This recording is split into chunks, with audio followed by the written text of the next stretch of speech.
Bismillahirrahmanirrahim. Alhamdulillahirabbil alamin. Wassalatu wassalamu ala asyrafil anbiya'i wal mursalin wa ala alihi wa sahbihi ajma'in. Subhanaka la ilma lana illa ma 'allamtana innaka antal alimul hakim. Rabbi shrah li sadri wa yassir li amri wahlul 'uqdatam min lisani yafqahu qawli. Amma ba'd. Alhamdulillah ala ni'matil Islam, alhamdulillah ala ni'matil iman, wa kafa biha min ni'mah. Allahumma barik lana fi Rajab wa Sya'ban wa ballighna Ramadan wa ballighna Ramadan wa ballighna Ramadan wa a'inna 'alas siyam wal qiyam wa qiraatil Qur'an wa qanni'na bil yasiri minal manam.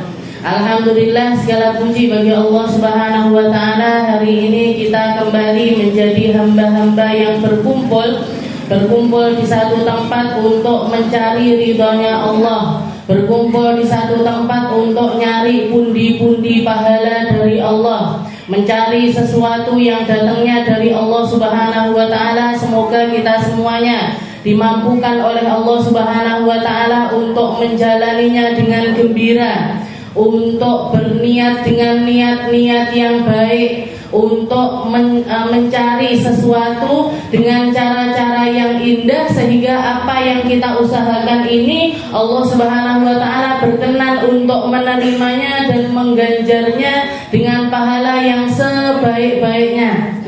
Yang menyediakan tempat semoga selalu dirahmati sama Allah Subhanahu wa taala. Yang ngurusi konsumsi semoga selalu mendapat curahan rahmat dari Allah Subhanahu wa taala. Yang menghadiri, yang ikut nyumbang, yang ikut memperhatikan, yang ikut support, entah itu dengan harta ataupun ide ataupun juga omongan, segala sesuatu yang menjadikan majelis ini menjadi majelis yang masih langgeng setelah berjalan lebih dari 6 tahun, 7 tahun.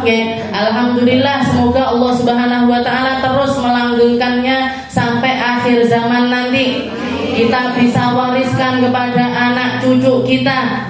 Kita jenengan bisa mewariskan sama anaknya yang perempuan, mama dulu lo ngajinya di sana, di Musola Al-Hakim, di Villa Satwika. Dulu yang ngaji Ustazah Aminah, sekarang sudah almarhumah misalkan. Jadi jangan bisa cerita nanti kalau misalkan sudah sama cucunya, mama dulu, nenek dulu ngajinya di sana, dari mulai nggak bisa alif ba ta sekarang jadi bisa ngaji, bisa yasinan, bisa waqiahan, bisa tahlilan, bisa hataman, bisa ngikuti ngaji di mana-mana bisa. Alhamdulillah, semoga kamu juga masuk di dalam golongan itu, nak. Nanti sampai cicit-cicitnya, maka orang-orang yang paling banyak memanen adalah mereka yang paling awal ikut serta di tempat ini. Seperti tadi disebutkan di dalam surat Al-Waqiah, was-sabiquna as-sabiqun ulaikal muqarrabun. Mereka yang paling awal menggapai hidayah, mereka yang paling awal menyambut hidayah, mereka yang paling awal mengikuti apa yang diserukan oleh Allah Subhanahu wa taala, entah itu sholat, entah itu panggilan kebaikan, entah itu panggilan majlis, entah itu panggilan ilmu, entah itu panggilan sholawatan, entah itu panggilan kebaikan, mereka yang paling awal, merekalah yang paling berhak untuk masuk surga juga paling awal. Kita ini umat akhir zaman, Bu. Kalau kita masih terus-terusan jadi sing keri-keri banggan, wes umat keri, senengane ngeri-ngeri di dalam setiap kebaikan, kira-kira kita masuk surganya itu antrian nomor berapa kira-kira? Jutaan orang, umatnya Nabi Adam terlebih dahulu, umatnya Nabi Nuh terlebih dahulu. Tapi karena kita ini adalah umatnya Nabi Muhammad sallallahu alaihi wasallam, umatnya Nabi Muhammad yang paling didahulukan. Tapi dari sekian banyak umatnya Nabi Muhammad sallallahu alaihi wasallam, yang pertama kali akan dimasukkan ke dalam surga juga mereka-mereka yang pertama kali kali masuk Islam, sedangkan kita terpaut 1400 tahun dengan umatnya Nabi Muhammad SAW yang paling awal. Maka kalau kita masih mengakhir-akhirkan juga, aku ngaji ku tak akhir-akhir lah, engko lek umur kuwe 50 tak ngaji, engko lek umur kuwe 50 tak nutup aurat, engko lek umurku 50 tak ngomong yang baik, engko ae ya. Ya jangan salahkan kalau Allah Ta'ala nanti kau masuk surga, engko dhisik. Saya disek ini malu disek. Kamu yang suka nunda-nunda, kamu yang sukanya mengakhir-akhirkan juga akan diakhirkan oleh Allah Subhanahu Wa Ta'ala. Makanya dikatakan di situ was-sabiquna as-sabiqun ulaikal muqarrabun. Mereka yang selalu berlomba-lomba di dalam kebaikan, mereka yang merasa bahwasanya perkara baik ini adalah hadiah dan juga hidayah dari Allah Subhanahu wa taala yang patut untuk saya syukuri, yang patut untuk saya langgengkan, yang patut untuk saya istiqomahkan, yang patut untuk saya pertahankan. Kebaikan-kebaikan ini yang harus menjadi prioritas saya. Maka kita minta sama Allah Ta'ala, ya Allah kuatkan kami, ya Allah istiqomahkan kami, ya Allah tuluskan hati kami, ya Allah ikhlaskan hati kami, ya Allah perindah amaliyah-amaliyah kami. Karena innallaha jamila yaqbalu illa jamalan. Allah Ta'ala itu maha indah, yang diterima sama Allah Ta'ala juga yang indah-indah. Maka kita perindah majelis ini. Ngindahinnya bukan dengan ornamen-ornamen, mengindahinnya bukan pakai pakaian-pakaian yang indah ataupun sesuatu yang nempel, yang kelihatan mata ataupun aroma-aroma wangi, bukan itu. Tapi yang kita perindahnya dengan hati-hati yang tulus, dengan hati-hati yang indah, dengan akhlak-akhlak mulia warisannya Nabi Muhammad SAW. Itu yang akan bawa perubahan, itu yang akan berefek untuk orang-orang sekitar kita, itu yang akan dipandang sama orang-orang sekitar kita, dan itu yang akan menjadi identitas. Oh majelis itu begini, oh majelis ini begini, oh majelis itu yang dibicarakan begini. Orang-orangnya setelah keluar modelnya begini. Makanya saya sampai bilang, Bu, kita ini yang dibahas adalah keluarga sakinah. Siapapun di antara jenengan yang masih punya masalah dengan suaminya, yang masih bermasalah dengan suaminya, gak usah datang ke tempat ini. Selesaikan masalah jenengan sama suami, sehingga ketika kita belajar, apa yang kita pelajari itu bisa kita praktekkan di dalam kehidupan rumah tangga kita, diselesaikan. Atau kalau misalkan terlalu sulit Ustazah ini untuk saya selesaikan, berproseslah untuk menyelesaikan perkara tersebut. Nggak usah sungkan-sungkan minta maaf, nggak usah sungkan-sungkan untuk merendah, nggak usah sungkan-sungkan untuk berkata. Istilahnya kita sama suami ini apa yang nggak kita tampakkan di depannya? Aurat utama kita pun sudah kita tampakkan. Harga diri mana lagi yang mau kita pertahankan di hadapan suami kita? Kita bikin, istilahnya kita perbaiki. Kalaupun misalkan ujungnya harus perkara-perkara yang lepas, istilahnya harus terjadi perceraian sekalipun, menyelesaikannya pun juga dengan cara yang baik. Karena di dalam Islam tidak ada cerai buruk, itu tidak ada. Pisah buruk itu tidak ada. Pisah harus dalam keadaan baik. Jangan kita minimalisir sesuatu yang menyakitkan, itu kita minimalkan. Kalaupun ada anak-anak harus tahu, harus ngerti, harus paham bahwasanya perpisahan ini semoga menjadi jalan yang baik untuk kedua belah pihak, baik itu dari pihak suami ataupun juga dari pihak istri.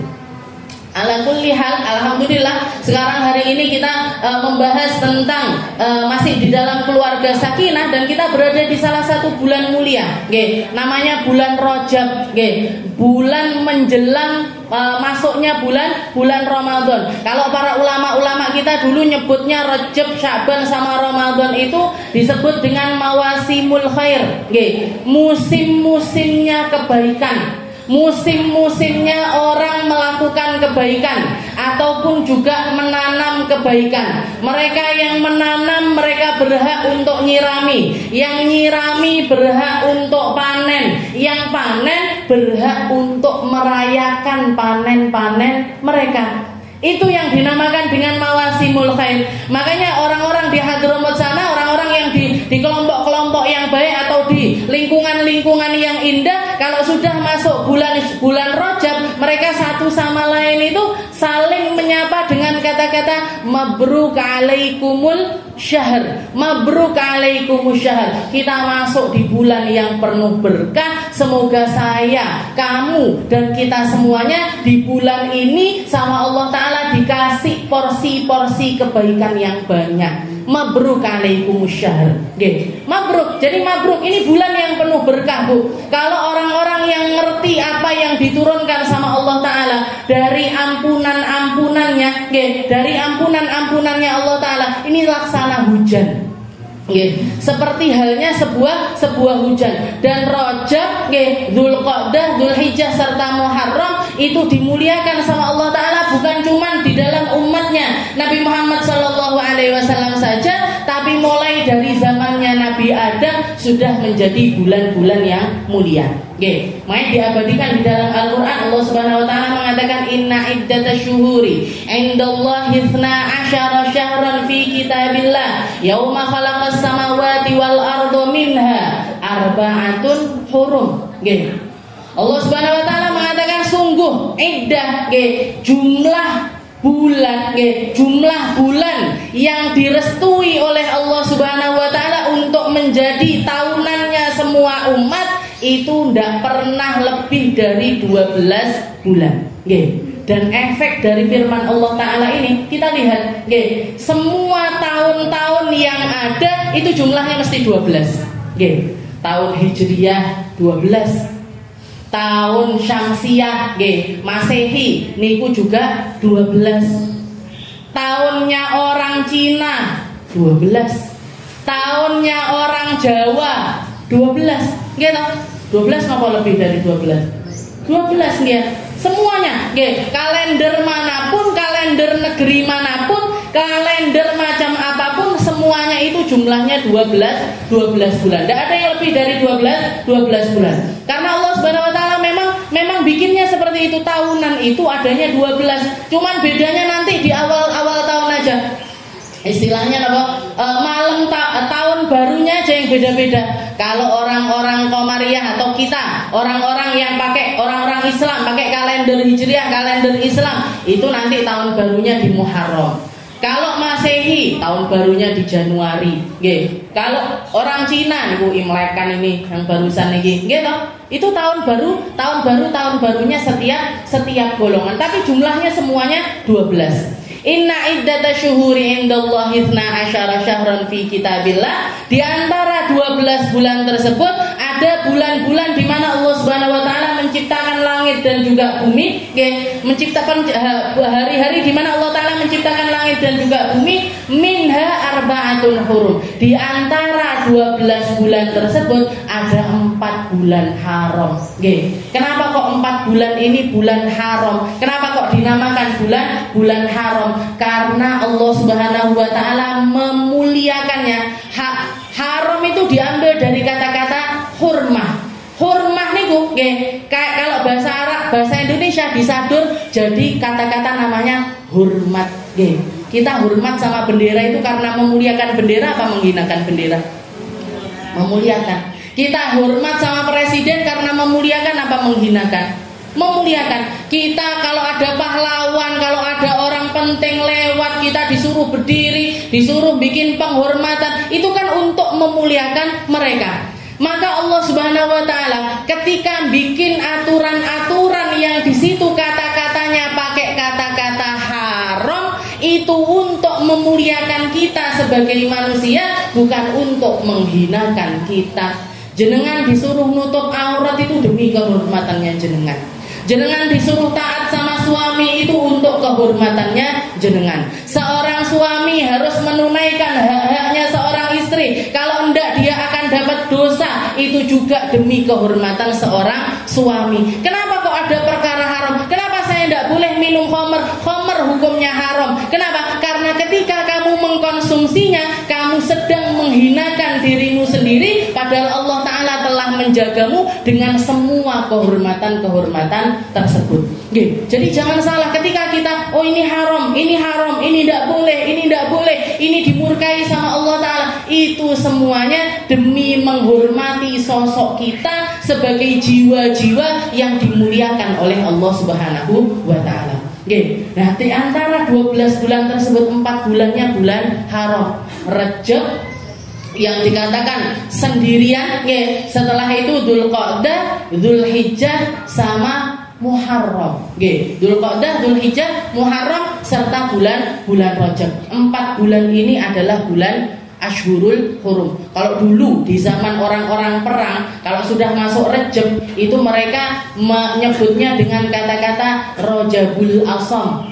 Bulan Rajab yang tidak terdengar sama sekali denting-denting suara pedang-pedang yang dihunuskan. Maksudnya apa? Tidak ada perang sama sekali.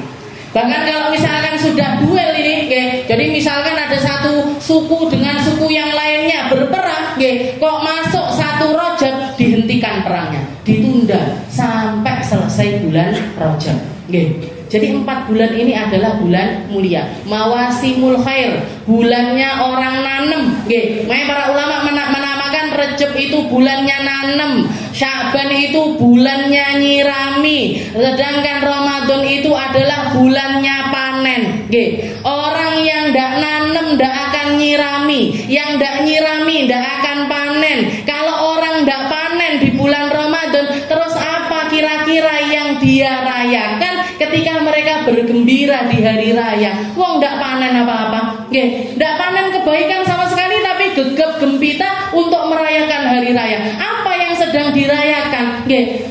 Puasa yang sepanjang hari dipakai untuk tidur, itu yang dirayakan. Apa yang dirayakan? Terawih yang bolong-bolong witire, berterawih 2 rakaat seluku dhisik, ngenteni sampai rakaat, istilahnya sholat, ikut yang sholat kedua aja saya kesal dhisik. Nanti jadi rakaat-rakaat rakaat terawih kita yang penuh dengan rasa-rasa yang indah di dalamnya, itu yang mau kita rayakan di hari raya. Apa yang kita rayakan? Sedekah kita yang bisa kita rayakan, bacaan Quran kita yang bisa kita rayakan, datangnya kita di majelis ilmu yang bisa kita rayakan, atau hubungan kita dengan orang-orang soleh yang lebih baik ketika hari raya itu apa? Makanya Rajab itu bulannya nanam. Kalau kita mau panen di bulan Ramadan, maka dari sekarang kita nanamnya, nanam duha yang lebih baik, nanam bacaan Al-Quran yang lebih baik, nanam sedekah yang lebih baik, nanam hubungan dengan sesama yang lebih baik, nanam omongan-omongan indah yang banyak. Ini kita waktunya nanam, nanti Sya'ban waktunya nyirami, Ramadan panen. Sama halnya kayak perkara-perkara duniawi. Jenengan yang sebagai seorang saya misalkan ya, seorang pengusaha, saya ini bakul, bakul baju, bakul juga buku. Buku itu panennya ketika tahun ajaran baru, baju itu panennya waktu Ramadan. Kalau misalkan sebelum Ramadan ini saya ndak kulaan, saya ndak naruh barang, ndak naruh di etalase barang apapun, sedotol saeneke ae lah. Ndak bawa barang baru, ndak ngambil barang baru, ndak mau kulaan, saat ditawani sarung ndak mau, ditawarin koko ndak mau, ditawarin peci ndak mau. Kira-kira Ramadan nanti bisa panen apa mboten? Ndak panen. Orang masuk lawas-lawas metu, ndak bagus pergi. Seperti itu halnya. Atau buku, kapan ramenya buku? Waktu tahun ajaran baru, waktu kenaikan. Kalau sebulan 2 bulan sebelumnya saya, stoknya buku tak taruh, stoknya pensil, stoknya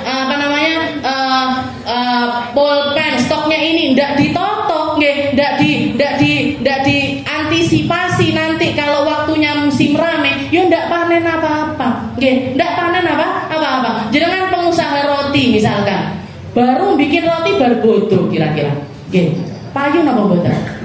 Kabeh semua orang di sudah penuh sama roti, jenengan baru tahu roti. Sama badan aku dodol roti loh, aku dodol roti, nastarku enak, ini ku enak. Sudah telat Bu jualnya. Waktu jualannya harusnya di bulan Ramadan. Nggih, seperti itu kalau kita mau menggambarkan. Nggih, orang-orang yang nanam di bulan Rajab, nanam kebaikan-kebaikan di bulan Rajab, nanti di Sya'ban mereka bakalan nyirami, nggih, disirami, dilihat stoknya aman apa enggak ini. Oh, ini kurang. Ini kok ternyata sudah habis duluan. Pulaan lagi yang banyak. Yang ini ternyata rame, pulaan lagi. Nggih, Rajab Sya'ban waktunya, Ramadan nanti tinggal panen, nggih, tinggal panen. Lebaran mereka berhak untuk merayakan lebarannya. Alhamdulillah puasaku indah, pagi ngaji, siang ziarah ke tempat orang tua, sore tak pakai untuk darusan, deres sampai nunggu maghrib nanti berbuka, nanti terawihnya full selama 30 hari, tidak pernah bolong sama sekali. Ceramahnya juga ikut, witire juga ikut, masih diselingi dengan ibadah-ibadah malam yang luar biasa, tahajud yang indah, panjatan doa kepada Allah Subhanahu wa taala yang indah, sedekahnya juga jalan, zakatnya jalan, zakat harta dikeluarkan, zakat fitrah dikeluarkan, puas. Dia ini orang-orang yang berhak memanen keindahan, memanen kebaikan. Mereka orang-orang yang paling berhak untuk merayakan hari raya. Sama halnya seperti Sayyidina Ali bin Abi Thalib. Seperti yang sering kali saya ceritakan, hari raya beliau cuma makan kue kering dicelupkan sama air. Kadang dicelupkan sama cuka. Katanya orang-orang, wahai Imam Ali, hadza yaumul Id. Wahai Imam Ali, ini hari raya dan jenengan makan yang semacam ini. Semua orang makan daging, semua orang makanannya enak-enak di rumah mereka. Jenengan ini presiden tapi makan yang semacam ini. Katanya Imam Ali, al-yawmu idun lana wal amas idun lana wal ghadan idun lana wa kulla yawmin la na'siyallahu ta'ala lana idan. Katanya Sayyidina Ali, hari ini hari raya, kemarin hari raya, besok juga bakalan jadi hari raya, karena setiap hari di mana saya tidak melakukan maksiat kepada Allah Subhanahu wa taala, di situ hakikatnya adalah hari Id. Di situ hakikatnya adalah hari raya. Laisal Id liman labisal jadid, innamal Id liman ta'atuhu lillahi yazid. Orang yang berhak untuk merayakan hari raya bukan mereka-mereka yang pakai baju bagus, pakai jilbab bagus, pakai kendaraan bagus, pakai sepatu bagus, bukan itu. Orang-orang yang dapat Id, mereka-mereka yang berhak berhari raya adalah mereka-mereka yang ketaatannya kepada Allah Ta'ala itu bertambah. Kalau hari ini ngajinya sak lembar, besok 2 lembar.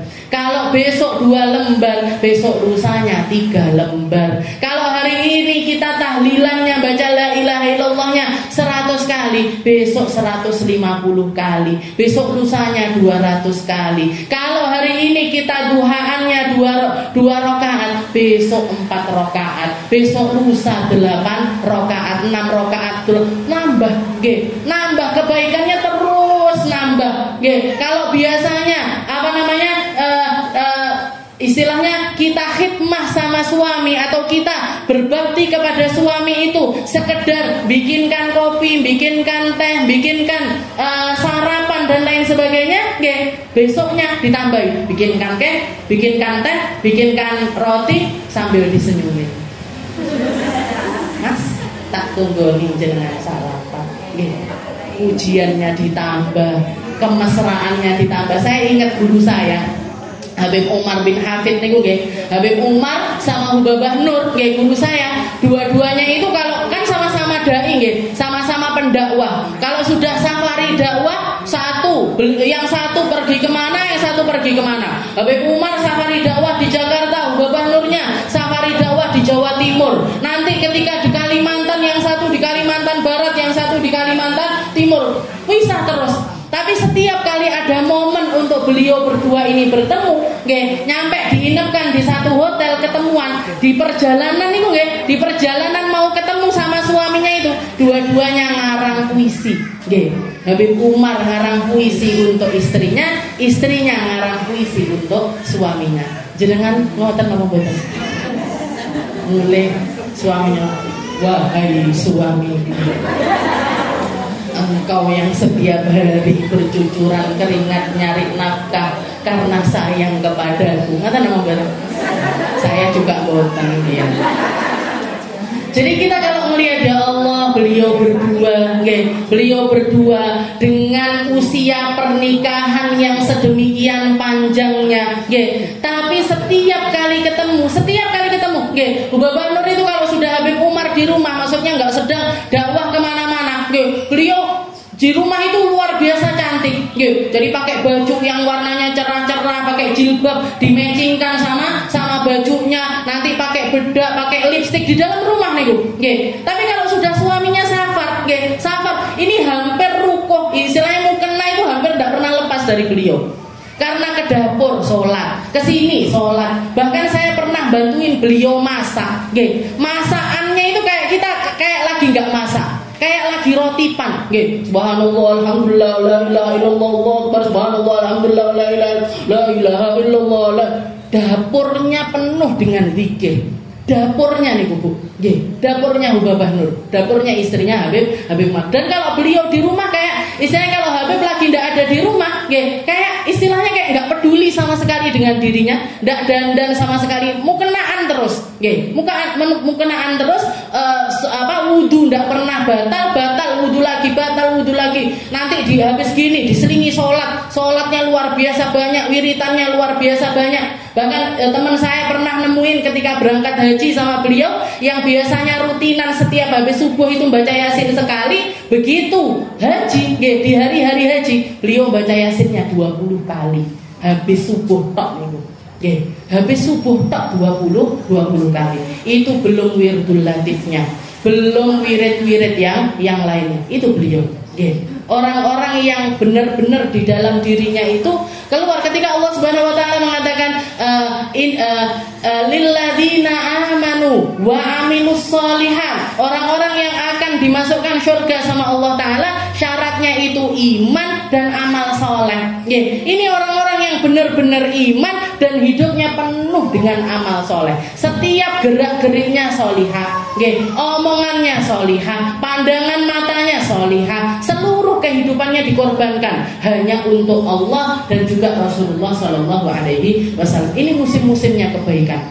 Jenengan nanam yang banyak, jenengan punya ngen apa, saya pengen jadi orang yang begini, saya pengen punya wiritan sekian, saya pengen jadi orang yang rajin sholawatan, pengen jadi orang yang rajin zikiran. Dimulainya sekarang. Saya mau rutin sholawatan sehari 1000 kali misalkan gitu. Dimulai dari sekarang. Insya Allah nanti Ramadan jenengan sudah jadi orang yang ahli sholawat. Kalau jenengan pengen saya mau ngelakoni sholat duha ini kok angel sekali, dimulai sekarang Bu. Insya Allah Ramadan jenengan sudah jadi ahli duha. Kalau jenengan pengen jadi orang ahli tahajud, dimulainya sekarang. Biar apa? Biar tidak jadi orang yang Ramadan awal-awal semangat, tengah-tengah rodok kendu, terakhir bubar. Bubar barisannya, terawih bubar, ngajine bubar, zikirane bubar kabeh. Kalau sudah 10 hari terakhir dari bulan Ramadan, padahal itu waktu-waktu yang paling istilahnya pahalanya itu luar biasa, dobelnya dari Allah Subhanahu wa taala itu luar biasa. Kalau ibaratnya para istri-istrinya Nabi menceritakan Nabi Muhammad itu kalau sudah masuk bulan Ramadan, semua ibadahnya meningkat. Masuk pertengahan tambah lagi. Masuk 10 hari terakhir katanya para istrinya Nabi, syadda izarahu. Sarungnya ini dicincingkan, lengan bajunya disingsingkan. Maksudnya apa? Ndak ngereken rumah, ndak ngereken istri, kegiatannya full di dalam masjid, ibadah, iktikaf, ibadah, ngaji, zikir, taklim, seputar itu terus sampai akhir Ramadan. Hari rayanya puas beneran Bu. Orang-orang seperti itu ketika berhari raya ada kepuasan di dalam hatinya. Puas. Kalau dinilai puasa saya, nilainya insya Allah 8 lah. Nggih. Kenapa? Karena puasanya diisi dengan kebaikan. Bisa enggak kira-kira kita puas? Nggih. Puas saya ndak bolong blas selama 30 hari. Tapi puasa bar subuhan turu sampai duhur. Bangun duhur, lanjut tidur lagi sampai asar. Habis asar tidur lagi siang sampai maghrib. Niki keboe nggih iso nggih. Kalau puasa model kayak gitu itu puasanya anak-anak belajar umur 7 tahun, 8 tahun itu saya nggak apa-apa. Lah nek umur 50 masih kayak gitu. Ini kan luar biasa. Luar biasa apa nih? Luar biasa parahnya. Luar biasa parahnya. Jadi semoga kita jadi orang-orang yang nanam, nanam kebaikan, nebar kebaikan, sedekah. Mulai dari sekarang saya pengen jadi orang yang ahli sedekah di bulan Ramadan. Belajarnya dari sekarang. Kalau misalkan kita bisa, saya dimulai dari yang paling enteng. Abah saya dulu ngajarin kita kalau mau sedekah, nggak harus nunggu kaya, Kita sesuaikan sama diri kita masing-masing. Misalkan kita adalah orang, saya sarapan itu sehari misalkan sekali makan itu keluar uang misalkan 15.000. Apa 15.000 itu? 10.000-nya nasi pecel, 5.000-nya teh manis misalkan kayak gitu. Nggak perlu di istilahnya nggak perlu. Saya 15.000 tak pakai sedekah. Nggak harus seperti itu, Bu. Tinggal diganti aja menunya. Tinggal diganti menunya. Nasi pecelnya tetap, yang harusnya kita minum es teh diganti sama air putih. Diganti sama air putih harganya 1.000, 4.000-nya disedekahkan. Sama siapa aja yang kita lihat? Sama tukang parkir di depan warung itu, atau sama orang yang minta-minta di dekat situ, atau siapapun 4.000. Kok koyo 4.000 kok koyo ndak ngefek apa-apa, nggak ada. Kita sedekah itu berapapun uang itu ndak hilang. Harta kalau dimasukkan ke dalam perkara-perkara yang baik, sebenarnya dia itu tidak sedang berkurang tapi sedang bertambah. Nambah, Bu. Harta itu bertambah ketika disedekahkan. Bal yazdad. Itu katanya Nabi.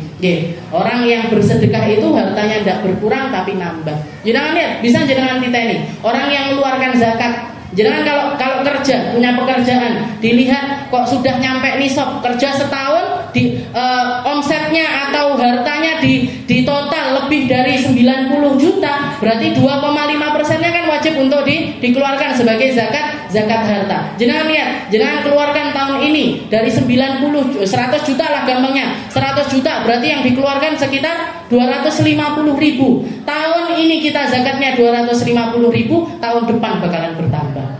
Bisa 300. Tahun depannya lagi nambah lagi. Tidak ada ceritanya orang ketika mengeluarkan zakat malah berkurang zakatnya. Tidak ada. Mesti bakalan bertambah. Kalaupun berkurang, mesti ada yang salah dengan cara dia membayar zakat. Pasti, karena zakat itu asuransinya Allah Subhanahu wa Ta'ala. Kalau orang berzakat, hartanya tidak akan dihancurkan, dia tidak akan mengalami kebangkrutan, karena dengan orang berzakat, manajemen pekerjaannya ini mesti bagus, mesti bagus. Entah orang itu adalah orang yang dapat gaji ataupun yang kerja sebagai pengusaha. Kayak orang bergaji gimana? Saya kerja jadi guru, sebulan misalkan dapat gaji, berapa gajinya guru? 2 juta misalkan gitu. 2 juta kali 12 bulan, dikalikan 12 bulan berarti tidak sampai nisab gitu. Kali 10 aja berapa? 20 juta, 24 juta berarti belum nyampe nisab.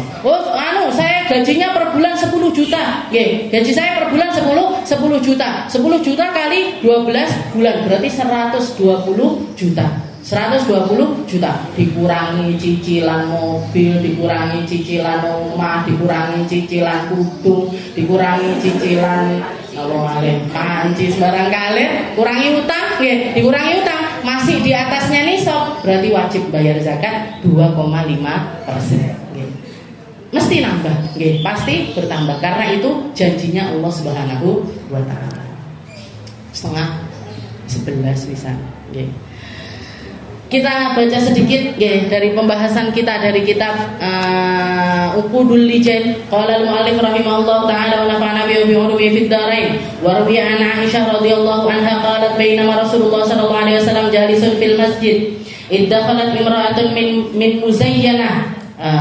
Diceritakan oleh Sayyidah Aisyah radhiyallahu taala anha, ketika Nabi Muhammad sallallahu alaihi wasallam sedang duduk di dalam masjid, tahu-tahu masuk seorang perempuan dari Bani Muzayyanah, dari salah satu kabilah, fi zinatin laha fil masjid. Dia pakai perhiasan-perhiasan, perempuan ini memakai perhiasan-perhiasan di tubuhnya dia. Faqala Nabi sallallahu alaihi wasallam, maka Nabi Muhammad mengatakan, ayyuhan nas, wahai orang-orang, anhau nisa'akum an lubsiz zinah wattabakhtur. Katanya Nabi, wahai orang-orang, ngomongnya sama para laki-laki, wahai para laki-laki, laranglah istri-istri kalian ketika mereka mau keluar rumah, apalagi masuk ke dalam masjidnya Allah Subhanahu wa taala, jangan masuk dengan bawa perhiasan yang terlalu berlebihan atau jalan dengan lenggak-lenggok yang berlebihan. Itu yang diajarkan oleh Nabi Muhammad fil masjid. Fa inna bani Israil lam yul'anu hatta albasu nisa'ahumuz zina wa tabakhtaru. Karena sesungguhnya permulaan dari laknatnya Allah Ta'ala kepada Bani Israel itu dimulai dari para perempuan mereka yang mulai memamerkan kecantikannya, mulai memamerkan perhiasannya, mulai keluar dengan lenggak-lenggoknya, mulai keluar dengan menampakkan keindahan yang ada pada diri mereka. Fil masjid, di dalam masjid-masjidnya Allah Subhanahu wa ta'ala. Berarti di luar masjid tidak apa-apa Ustazah. Di masjid aja tidak boleh, apalagi di luar masjid. Di masjid itu insya Allah yang ada di masjid itu ahli sholat. Yang di masjid itu biasanya ahli baca Quran. Yang di dalam masjid itu biasanya ahli kajian, ahli pengajian, ahli wiritan. Itu wajah kita tidak boleh mamerkan keindahan di depan mereka, apalagi sama orang-orang yang tidak punya ilmu, apalagi sama orang-orang laki-laki yang matanya jelalatan, apalagi sama orang-orang yang tidak jaga pandangan, apalagi sama orang-orang yang tidak punya pedoman iman di dalam hati mereka. Tambah nemenah. Jadi memang istilahnya patokannya apa Ustazah? Tidak boleh nampakkan keindahannya ini seperti apa? Selumrahnya keadaan yang ada di sekitaran kita.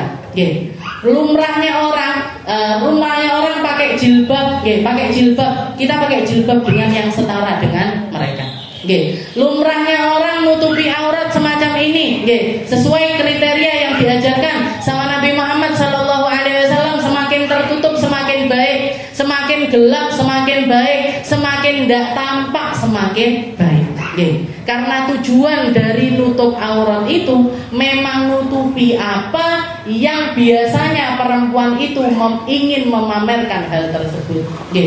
Orang biasanya seneng memamerkan rambut, makanya treatmentnya rambut niku mahal, perempuan itu kalau ke salon habis 500.000, masuk sama keluar mirip-mirip, tapi habisnya 500.000. Smoothing, bleaching, apa diwarnai mahal. Laki-laki 50.000 lontos, maksudnya sudah beda model. Perempuan mirip-mirip tapi mahal sekali. Tapi memang itu membuktikan kalau apa? Kenapa kok mahal seperti itu? Kenapa? Karena perempuan itu ketika punya rambut indah, pengennya dilihat sama orang. Ini loh rambutku bagus, ini loh rambutku warnanya baru, ini loh rambutku lembut, ini loh rambutku bersinar dan lain sebagainya. Yang bagus-bagus itu sama Allah Ta'ala disuruh nutupi, sama Allah Ta'ala disuruh untuk tidak nampakkan. Saya punya mata indah sekali, saya punya hidung indah sekali, saya punya mulut indah sekali. Itu yang ingin Allah Ta'ala tutup dari diri. Saya punya badan bagus, seksi luar biasa, kulit saya putih, kulit saya lembut. Itu yang Allah Ta'ala ingin kamu untuk menutupinya. Itulah kenapa kok ada yang namanya syariat menutup aurat. Kenapa? Karena mungkin kadang-kadang perempuan ini merasa, tapi kan istilahnya saya memamerkannya ini kan untuk diri saya sendiri, karena kepuasan saya sendiri, karena kesenangan saya sendiri, dan saya aman-aman aja. Saya keluar naik mobil, saya keluar dengan bodyguard, saya keluar dengan para penjaga-penjaga saya. Iya, kamunya mungkin aman, tapi mata-mata yang melihat kamu itu belum tentu aman. Yang lihat kamu belum tentu aman. Jangan-jangan dia setelah melihat rambutmu yang indah, setelah itu dia pulang ngelihat istrinya rambutnya ndak seindah dirimu. Akhirnya Rasulullah ngalah bujuku kok rambutnya koyo ngene. Akhirnya ndak ada syukurnya sama suaminya. Dimulai dari rambut yang ndak indah, merembet ke kulit yang ndak indah, merembet ke bodi yang ndak indah, merembet kepada nyari-nyari kesalahannya istri, nyari-nyari kekurangannya istri. Akhirnya sampai terjadi perceraian. Mungkin bukan kamu yang bikin dia bercerai, tapi kamu yang memulai masalah yang ada di dalam rumah tangga tersebut. Kamu ndak ikut apa-apa, kamu ndak cawe apa-apa, tapi kamu ikut jariah dosa dari perceraian keluarga tersebut. Naudzubillahi dari. Jadi kita mungkin merasa bukan saya, bukan karena saya, bukan gara-gara saya. Iya, memang bukan gara-gara kamu secara langsung, tapi secara tidak langsung kamu ikut andil di dalam keretakan rumah tangga keluarga tersebut. Apalagi kalau keluarganya ini, dan kita tidak bisa ngontrol, istilahnya mana keluarga salah dewe tidak ngaji. Kok salah dewe tidak ngaji? Ya memang istilahnya dia belum punya kesempatan untuk ngaji. Datang masalah-masalah tersebut, dan kamu yang menjadi penyebab masalah itu secara tidak langsung. Katanya Nabi, orang itu tidak berzina, tapi dia yang menyebabkan perzinahan dari mata-mata yang melihat kepada dirinya ataupun aroma yang tercium dari badannya. Perempuan ini ikut nanggung dosanya. Ikut nanggung dosanya. Makanya semakin tertutup semakin baik, semakin tidak tampak itu semakin baik. Semakin tidak tampak semakin baik. Jadi ini katanya Nabi, ya ayuhan nas anhu nisaakum an lubsi zinah wat tabakhtur. Wahai para laki-laki, larang para istrimu untuk berhias dengan perhiasan yang berlebihan dan juga berjalan dengan jalan yang dilenggak-lenggokkan. Saya jalannya nggak dilenggak-lenggokkan Ustazah, tapi pancen ngelenggak-ngelenggok dewe ngelenggak-ngelenggok dewe. Berarti apa yang harus kita perbaiki? Bajunya lebih dilonggarkan. Bajunya lebih dilonggarkan, dan istilahnya nggak usah banyak-banyak keluar dari rumah. Tidak usah banyak-banyak keluar dari rumah. Semuanya seperlunya. Ke mall seperlunya. Minum kopi seperlunya. Masuk jenengan minum kopi, saya harus setiap hari minum kopi. Mencam dewe neng omah, atau beli alatnya cur sendiri di rumah. Ngaji. Setelah ngaji pulang. Diajak ziarah ikut ziarah, kalau diizinkan sama suami ikut ziarah. Habis selesai ziarah pulang. Jadi tujuan kita atau ibadah kita terbanyak porsinya harusnya ada di dalam rumah kita. Ada di dalam rumah kita. Wa qala Nabi sallallahu alaihi wasallam ayyuma imra'atin ista'tarat thumma kharajat famarrat 'ala qaumin liyajidu rihaha fahiya zaniyah wa kullu 'ainin zaniyah. Katanya Nabi, barang siapa seorang perempuan keluar dengan aroma yang semerbak wangi, dan dia keluar melewati satu kaum atau melewati orang banyak, dengan maksud untuk biar mereka ini nyium aroma kita yang wangi ini tadi, maka sesungguhnya perempuan itu sedang berzina. Berzina atas apa? Berzina atas setiap mata yang memandang kepadanya dan setiap aroma yang tercium kepadanya. Dia dapat dosa zinanya. Walaupun bukan zina yang istilahnya benar-benar berzina, tapi ikut andil di dalam mata-mata yang tidak terjaga, ataupun pikiran-pikiran yang tidak terjaga. Karena pikirannya laki-laki sama perempuan itu jauh berbeda, Bu. Pikirannya laki-laki sama perempuan itu jauh sekali berbeda. Mereka kebutuhan biologis itu memang menjadi salah satu hal yang harus ada di dalam kehidupan mereka. Kalau tidak disalurkan, maka istilahnya mereka akan nyari jalan yang haram untuk menyalurkan hal tersebut. Kalau perempuan seiso, istilahnya tidak berhubungan sampai misalkan seminggu, 2 minggu, 3 minggu, setahun, 2 tahun, perempuan masih kuat. Tapi laki-laki tidak bisa. Bahkan kalau buktinya apa? Buktinya tanda mereka balik saja. Tanda mereka untuk balik itu dengan keluarnya mani. Kalau perempuan keluar haid, kalau laki-laki keluar mani, berarti mani itu memang sesuatu yang harus keluar. Kalau tidak keluar lewat jalan yang halal, ya keluar lewat jalan yang haram.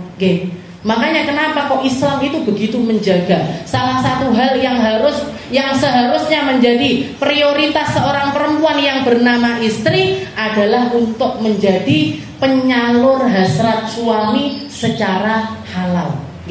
Itu fungsi utamanya seseorang itu menikah. Bahkan boleh orang mengajukan perceraian ketika hal tersebut yang menjadi masalahnya.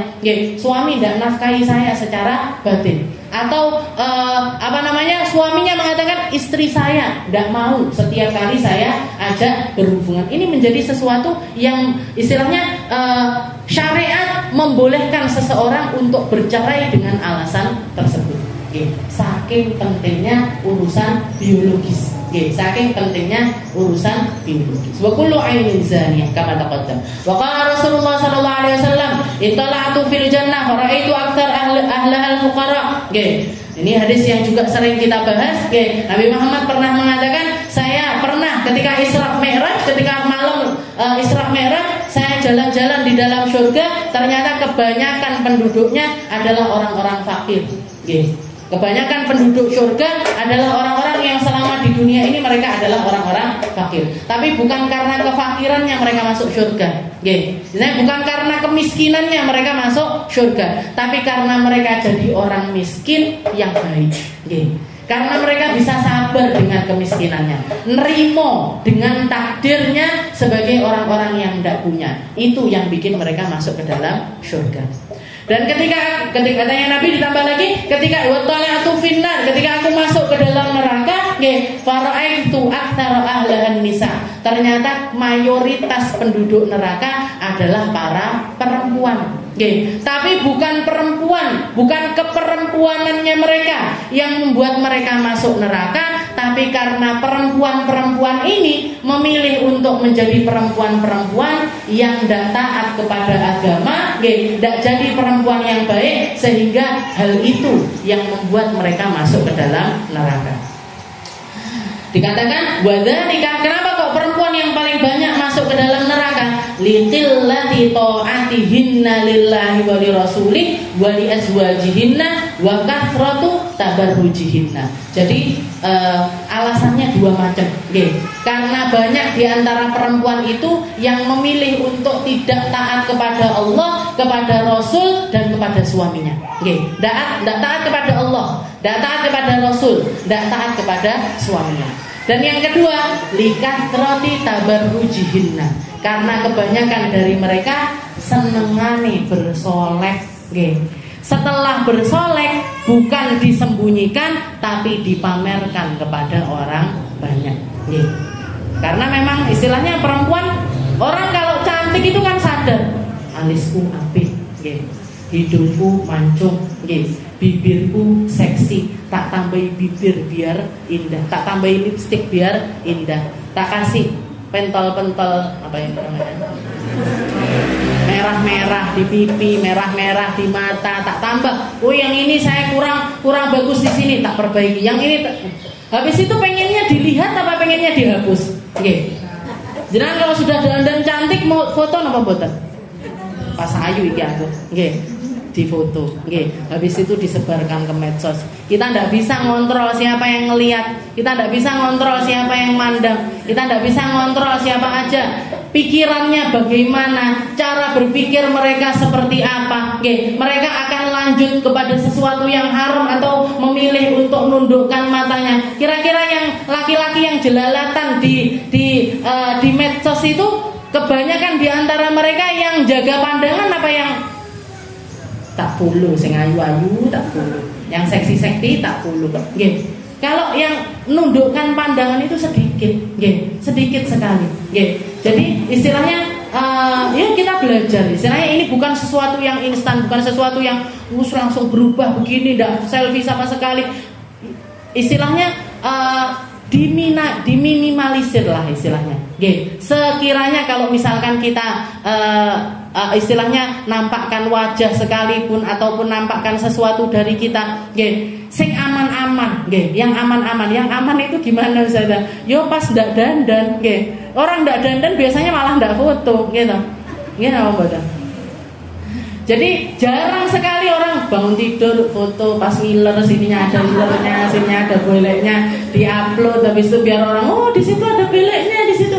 Tidak diupload. Yang diupload yang paling cantik, yang paling indah, yang paling bikin orang itu terpukau. Okay. Dan setelah itu kita tidak bisa ngontrol omongannya orang, komentarnya orang, like atau ngetennya, like atau dislike nggak bisa. Dan apa yang ada di dalam pikiran mereka satu persatu kita nggak bisa ngontrol. Dan kalau ada di antara mereka yang berlanjut kepada perzinahan, maka kita pun ikut dapat dosanya walaupun kita tidak ikut melakukan hal tersebut. Na'udzubillahi min liqillati ta'atihinna. Jadi kebanyakan perempuan itu masuk ke dalam neraka karena sedikitnya taatnya mereka kepada Allah, sedikitnya taatnya mereka kepada Rasulullah, sedikitnya taatnya mereka kepada suami, dan banyaknya tabarruj yang mereka lakukan di atas muka bumi ini.